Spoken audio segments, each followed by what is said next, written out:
Shalom saudaraku yang saya kasihi dalam Tuhan. Salam sejahtera bagi kita semua. Terima kasih untuk semua saudara yang telah setia mengikuti channel Kristen ini. Terus dukung channel ini agar dapat menjadi berkat bagi banyak orang. Selamat bergabung, saya ucapkan juga bagi Bapak Ibu Saudara yang baru pertama kali mengikuti channel Kristen ini. Mari kita bertumbuh bersama dalam pengenalan akan firman Tuhan. Sebelum lanjut video ini, jangan lupa tekan tombol like, subscribe, komen, serta tekan tanda lonceng, agar saudara mendapat pemberitahuan video-video terbaru dari channel Kristen ini. Selamat mengikuti doa. Mari, sebelum kita mendengarkan firman Tuhan, kita bersatu hati, kita berdoa. Bapa di surga, Bapa di dalam nama Tuhan Yesus Kristus, saat ini kembali lagi, kami akan mendengarkan firman Tuhan. Kami siap untuk mendengarkan firman-Mu. Berikanlah kami pengertian, untuk setiap firman yang akan kami dengar. Biarlah firman ini, boleh menjadi rema dalam kehidupan kami. Dalam nama Tuhan Yesus kami berdoa. Amin. Judul renungan hari ini, bertobat dan merendahkan diri.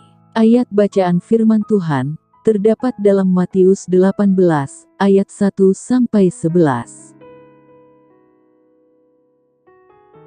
Pada waktu itu, datanglah murid-murid itu kepada Yesus dan bertanya, "Siapakah yang terbesar dalam kerajaan sorga?"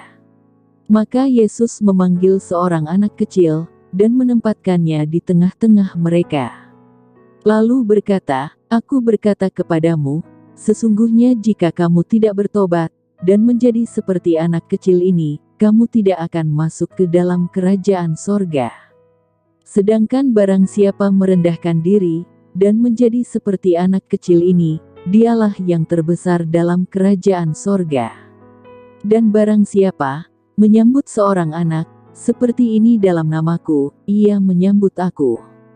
Tetapi, barang siapa menyesatkan salah satu dari anak-anak kecil ini, yang percaya kepadaku, lebih baik baginya, jika sebuah batu kilangan, diikatkan pada lehernya, lalu ia ditenggelamkan ke dalam laut.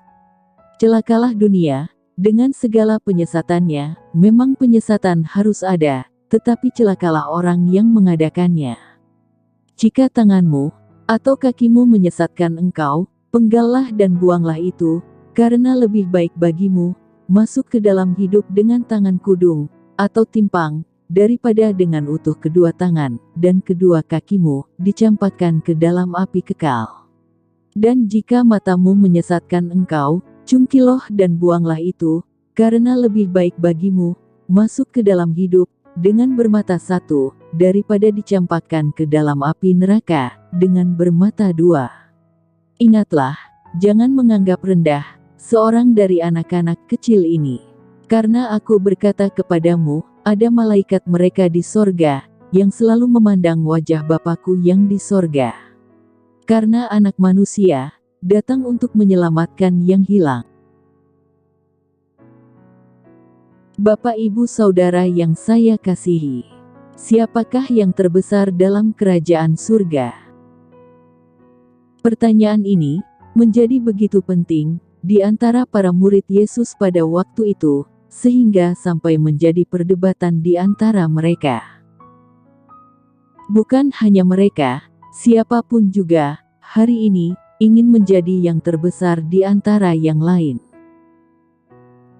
Yesus tidak kehabisan cara untuk mengajar para muridnya, bahkan dengan sedikit menyentil. Yesus memakai anak-anak sebagai contoh dari karakteristik orang yang dapat masuk ke dalam kerajaan surga, bahkan menjadi yang terbesar di dalamnya. Langkah pertama adalah bertobat, lalu merendahkan diri, seperti layaknya seorang anak kecil.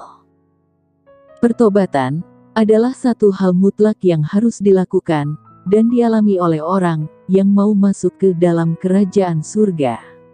Sebab, tempat itu adalah tempat yang kudus, sehingga hanya orang-orang yang telah menyesali dosanya dan berbalik kepada Allah saja, yang akan masuk. Sementara, untuk menjadi yang terbesar, seseorang harus benar-benar merendahkan diri, layaknya anak kecil di hadapan Tuhan. Yesus juga menunjukkan cinta kasih-Nya yang besar kepada anak-anak yang percaya kepadanya. Anak kecil dengan karakternya yang polos akan sangat mudah disesatkan oleh dunia yang penuh penyesatan ini. Karena itu, Yesus memberi peringatan yang sangat keras akan hal ini. Allah menuntut dengan sangat serius agar setiap orang Kristen menaati Allah untuk hidup kudus dan menjauhi segala dosa. Renungan hari ini menekankan pertobatan dan merendahkan diri sebagai ciri-ciri hidup anak-anak Allah yang menjadi pewaris kerajaan surga. Mari kita introspeksi diri, apakah ada sikap dan ambisi-ambisi yang salah dalam kehidupan kita yang memerlukan pertobatan. Allah menginginkan setiap orang Kristen memelihara kualitas iman dan kehidupan yang kudus dalam seluruh aspek kehidupan. Allah memanggil kita untuk hidup dalam pertobatan setiap hari, sebab setiap orang rentan terhadap dosa tiap hari. Jangan menyia-nyiakan keselamatan yang telah dikerjakan dan diberikan Yesus Kristus. Amin. Mari kita berdoa. Tuhan Yesus, ajarlah kami untuk senantiasa hidup dalam pertobatan dan hidup dalam kekudusan. Ya Roh Kudus, tuntunlah langkah hidup kami, agar kami dapat hidup dalam jalan kebenaran-Mu. Ajarlah kami untuk menghargai karya keselamatan-Mu. Terima kasih Tuhan untuk firman-Mu. Dan saat ini Tuhan, kami mau berterima kasih untuk hari yang baru ini.